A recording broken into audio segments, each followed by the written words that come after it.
Merci mesdames et messieurs de votre fidélité nous accorder afin de vous mettre au parfum de l'actualité. Bienvenue à suivre cette nouvelle édition du journal des 13h sur Gale Afrique Télévision et d'abord le sommaire. À la une de ce journal, des manifestations nocturnes ont éclaté dimanche 23 mars 2025 dans la ville de Bukavu, en République démocratique du Congo. Les protestations ont débuté dans les quartiers C de la commune de Bagira et se sont rapidement propagées dans d'autres quartiers. Les motifs exacts de ces manifestations restent encore flous. Un reportage complet à suivre dans ce journal. Toujours à la une, l'armée congolaise a appelé à la désescalade et à la poursuite des processus de paix de Luanda et de Nairobi. Le général Sylvain Ekenge, porte-parole des FARDC, a souligné l'importance des discussions récentes entamées à Doha. Nous suivrons le général Sylvain Ekenge dans ce journal. En sport, les léopards de la République démocratique du Congo sont arrivés en Mauritanie ce dimanche 23 mars 2025 en prévision de leur match contre les Mourabitoun. La rencontre qui aura lieu mardi 25 à Nouakchott s'inscrit dans le cadre des éliminatoires de la Coupe du Monde 2026. Un reportage à suivre à la fin de ce journal. Mesdames, Messieurs, pour le développement de ce titre, installez-vous confortablement et bienvenue.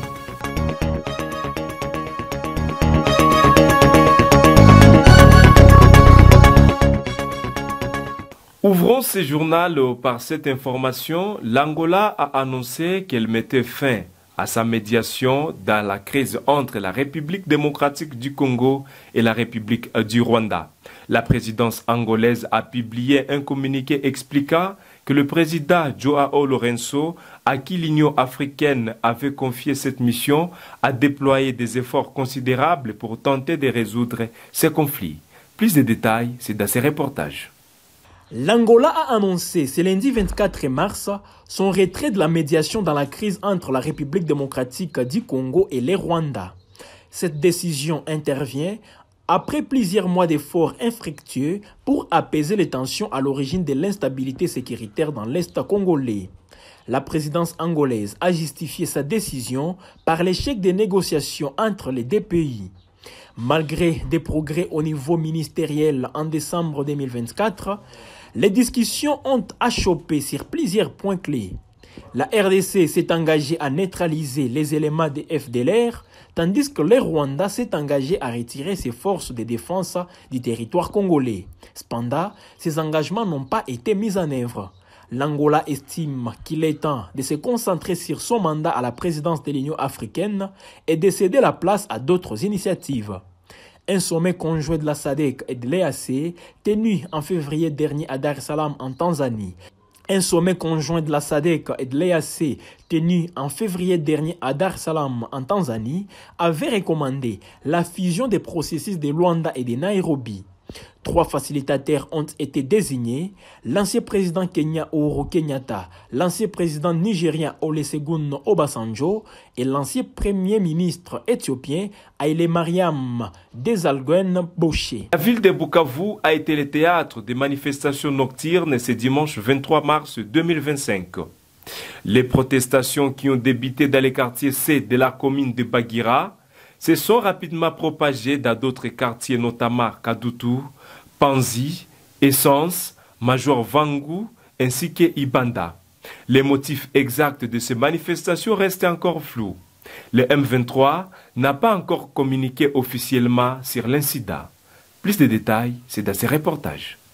La ville de Bukavu a été le théâtre des manifestations nocturnes dimanche 23 mars. Alors que des habitants exprimaient leur colère face à l'insécurité grandissante, les protestations qui ont débuté dans les quartiers C de la commune de Bagira se sont rapidement propagées dans d'autres quartiers, notamment Kadutu, Panzi, Essence, Major Vangu et Ibanda. Les manifestants, majoritairement des jeunes, ont défilé dans le riz scandant des slogans réclamant le retour de la paix et dénonçant l'insécurité qui règne dans la ville. Des images diffusées sur les réseaux sociaux montrent des scènes saisissantes avec des barricades érigées sur les chaussées et des chants de protestation. Selon des témoins, des tirs d'armes à feu ont été entendus dans les quartiers d'Essence où le M23 qui contrôle la ville depuis février dernier aurait tenté de disperser les manifestants. Les motifs exacts de ces manifestations restent encore flous. Le M23 n'a pas encore communiqué officiellement sur l'incident. Ces manifestations témoignent de la tension palpable qui règne à Bukavu. Le chef d'état-major des FARDC, le lieutenant-général Jules Banza, est arrivé dimanche à Kisangani, chef-lieu de la province de la Chopo, pour une mission officielle d'inspection et de commandement des unités militaires déployées dans la 3e zone de défense. Reportage. Le chef d'état-major général des forces armées de la République démocratique du Congo et FARDC, le lieutenant-général Jules Banza, est arrivé ce dimanche à Kisangani, chef-lieu de la province de la Chopo, dans le nord-est du pays. Cette visite officielle s'inscrit dans le cadre d'une tournée nationale d'inspection et de commandement des unités militaires déployées sur le terrain. Le général Banza est arrivé à Kisangani pour évaluer les dispositifs sécuritaires et les conditions opérationnelles des unités militaires de la 3e zone de défense. Il rencontrera les troupes et les commandants sur place afin de s'assurer de leur capacité à faire face aux défis sécuritaires de la région. Cette tournée nationale est cruciale pour le chef d'état-major général qui souhaite s'assurer que les FARDC sont prêtes à répondre aux menaces et à garantir la sécurité de la population. Le lieutenant-général Banza poursuivra sa tournée dans d'autres régions du pays, inspectant les unités militaires et rencontrant les autorités locales. Le gouvernement rwandais a salué ce dimanche l'annonce des retraits des forces de M23 de Walikale, dans l'est de la République démocratique du Congo. Kinshasa a également annoncé l'arrêt de toutes les opérations offensives des forces armées de la République démocratique du Congo et des groupes d'autodéfense Wazalendo. Cette annonce pourrait marquer un tournant dans les conflits qui opposent les forces armées de la République démocratique du Congo au M23 depuis plusieurs mois. Reportage. Le gouvernement rwandais s'est félicité dimanche de l'annonce du repositionnement de forces du M23 hors de Walikale dans l'est de la République démocratique du Congo, ainsi que de la décision de Kinshasa de mettre fin à toutes les opérations offensives de FARDC et des groupes d'autodéfense Wazalendo. Le Rwanda s'est réjoui de l'annonce du repositionnement de forces du M23 depuis Walikale en soutien aux initiatives de paix en cours, ainsi que de l'annonce de la RDC selon laquelle toutes les opérations offensives de FARDC et de Wazalendo seront arrêtées, a déclaré le gouvernement rwandais dans un communiqué. Kigali a réaffirmé son engagement à travailler avec tout le parti pour garantir le respect des engagements, particulièrement dans le contexte du processus de sommet conjoint EAC-SADC et d'autres initiatives qui ouvrent la voie vers un règlement politique et sécuritaire durable pour la région. La veille, les forces armées de la République démocratique du Congo avaient annoncé qu'elles allaient observer avec vigilance le retrait de forces hostiles de Walikale jusqu'à l'est de Kibati dans la province du Nord Kivu. Les FARDC ont pris acte de la décision de l'Alliance du fleuve Congo AFC et du mouvement du 23 mars M23 de se retirer conformément à la déclaration conjointe du 18 mars 2025 entre le Qatar, la RDC et le Rwanda, adoptée en présence de l'émir du Qatar, du président Félix Tshisekedi et du président Paul Kagame. Les FARDC ont précisé qu'elles s'abstiendraient de toute action offensive tout en appelant les forces d'autodéfense congolaises à faire de même afin de favoriser la désescalade et les processus de Luanda, Nairobi ainsi que les discussions engagées à Doha et à Washington. Elles ont ajouté qu'elles se réservent le droit d'intervenir en cas de mouvement hostile. La ministre d'État aux Affaires étrangères congolaise Thérèse Kayikwamba a déclaré à Kinshasa dimanche qu'elle espérait que les retraits annoncés du M23 se traduisent en actions concrètes, rappelant que la RDC cherche la paix à travers les dialogues. Dans les mêmes registres, les porte-parole de FARDC, le général Sylvain Ekenge, a déclaré que l'armée congolaise souhaite encourager la désescalade, la poursuite des processus de Luanda et de Nairobi et privilégier les discussions de paix. Il a également souligné l'importance des discussions récentes entamées à Doha, au Qatar et à Washington d'ici aux États-Unis. Le général Sylvain Ekenge est dans ses propos recueillis pour vous par votre rédaction. Les forces armées de la République démocratique du Congo, FARDC, prennent acte de la décision annoncée ce jour par l'Alliance Fleuve Congo et les mouvements du 23 mars, communément appelé M23, de se retirer de la localité de Walikale dans la province du Nord Kivu en exécution de la déclaration conjointe entre l'État du Qatar, la République démocratique du Congo et la République du Rwanda du 18 mars 2025 en présence de Son Altesse l'émir du Qatar, Cheikh Tamim bin Hamad Al Thani, Son Excellence le président de la République démocratique du Congo, le président Félix Antoine Tshisekedi Tshilombo et Son Excellence le président de la République du Rwanda, le président Paul Kagame. Les forces armées de la République démocratique du Congo vont observer avec vigilance le retrait des forces hostiles de Walikale jusqu'à l'est de la ville de la cité de Kibati. Les FARDC vont s'abstenir de mener toute action offensive contre les forces ennemies tout en enjoignant les forces d'autodéfense congolaises à en faire autant afin d'encourager la désescalade et la poursuite des processus de Luanda et de Nairobi et privilégier les discussions de paix et l'aboutissement des discussions récemment entamées à Doha au Qatar et à Washington DC aux États-Unis d'Amérique dans l'intérêt de la paix.